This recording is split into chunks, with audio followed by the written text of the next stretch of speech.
է ծառայում, ապագան այսօր է բանաձևը։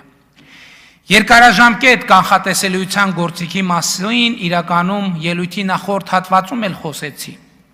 Կրկին պարզաբանելով ասեմ, որ եթե մեր միջավայրը Հայաստանի Հանրապետությունը ընկալի որպես մի պետություն, որը այսպես ասած աչքից հեռու զարգանում է ու հարմար պահ է փնտրում պատմական հայրենիքը վերականգնելու համար,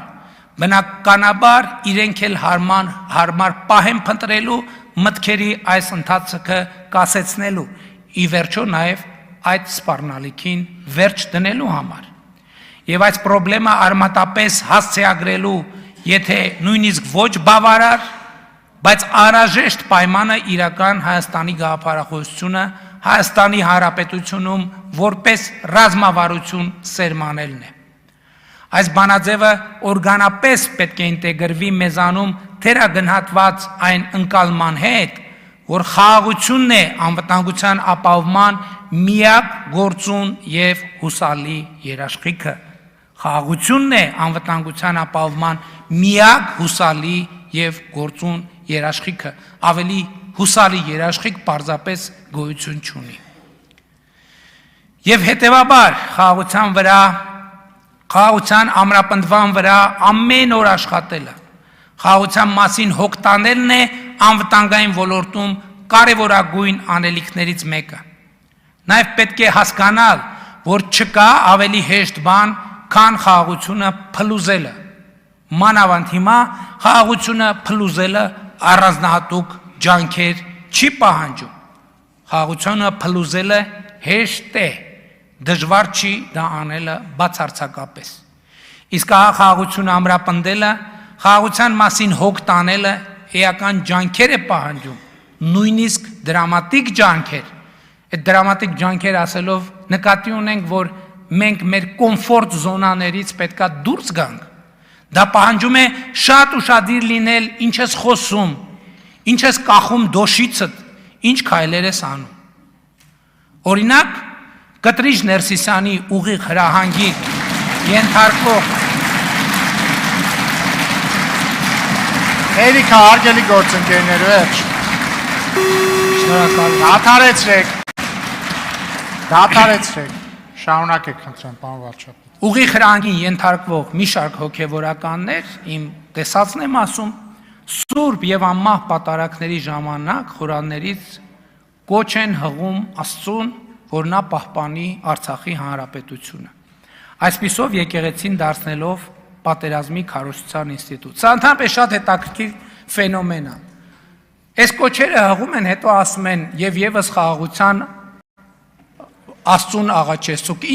Այսինքն պատերազմի կոչ անելով Աստծուն պետք չի աղաչել խաղաղության համար, պետք է խաղաղությանը տեր կանգնել։ Պետք է ջանք գործադրել խաղաղությունը պահպանելու համար։ Սա մեկն է այն պատճառներից, թե ինչու պետք է հայաստանյաց առաքելական եկեղեցու փաստացի պետը հանգստի կոչվի, բայց միակ պատճառը չէ։ Իմ հանձնարարությամբ զեկույց է պատրաստվում հայաստանյաց առաքելական Սուրբ եկեղեցում առաջացած խորը համակարգային ճգնաժամի մասին, որտեղ շարադրվում են տասնյակ փաստեր, որ Կտրիչ Ներսիսյանը հայաստանյան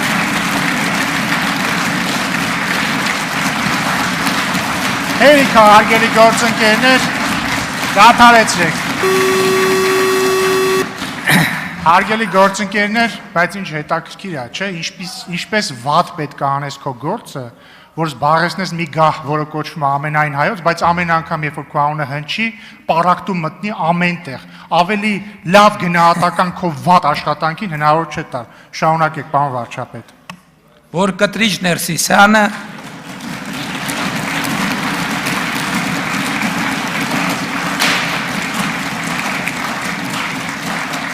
հայաստանյաց առաքելական Սուրբ եկեղեցին դուրս է դրել կանոնական ծիրից, սրանից բխող բոլոր հետևանքներով։ Եվ եթե նկատել եք, հայաստանյաց առաքելական Սուրբ եկեղեցու բարենորոգման օրակարգը նույնպես տեղ ունի կառավարության գործունեության ծրագրում։ Վերադառնալով արտաքին անվտանգության թեմային, ուզում եմ հատուկ ընդգծել, որ ուժեղ պաշտպանունակ բանակը էական տեղ է զբաղեցնում իրական Հայաստանի մեր տեսլականում։ Բայց ինչու ենք այսքան շեշտում բանակի հանգամանքը, եթե խաղաղություն է հաստատված, եթե խաղաղությունը մեր երկարաժամկետ ռազմավարությունն է։ Մի պարզ պատճառով խաղաղության պայմաններում էլ ուժեղ պաշտպանունակ բանակ չունեցող պետությունը կարող է գայթակղիչ լինել ագրեսիայի համար եւ ուժեղ պաշտպանունակ բանակը այս իմաստով այո խաղաղության կարևորագույն գործիք է։ 2026 թվականի մայիսի 28-ի զորահանդեսը կարծում եմ հոդս ցնդեցրեց բոլոր այն շարժումները, թե կառավարությունը արտաքին թելադրանքի ներքո Հայաստանի Հանրապետությունը թողել է առանց պաշտպանության։ Այդ սպառազինությունը եւ ռազմական տեխնիկան, որ այսօր ունենք, այն սպառազինությունը եւ ռազմական տեխնիկան, որ այսօր ձեռք ենք բերում եւ արտադրում, Հայաստանի Հանրապետությունը նախկինում երբեք չի ունեցել։ Մենք այո Հայաստանում ստեղծել ենք ռազմարդյունաբերական իրական համալիր ու կառավարությունը շարունակելու է աջակցել ռազմարդյունաբերական համալիրի զարգացմանը։ Հիմա սակայն մենք մի կարևոր ու որոշիչ փուլ ենք մտնում։ Միջնաժամկետում ռազմարդյունաբերական համալիրը պետք է դառնա ֆինանսապես ինքնաբավ եւ ավելի ու ավելի պակաս կախված լինի պետական գնումներից։ Եվ ուրախ եմ հայտարարել, որ Հայաստանի ռազմարդյունաբերական համալիրի արտահանման պայմանագրերի ծավալը շարունակաբար աճում է,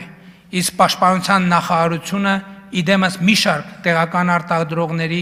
ձեռք է բերել հուսալի մատակարարներ։ Այսօր մեր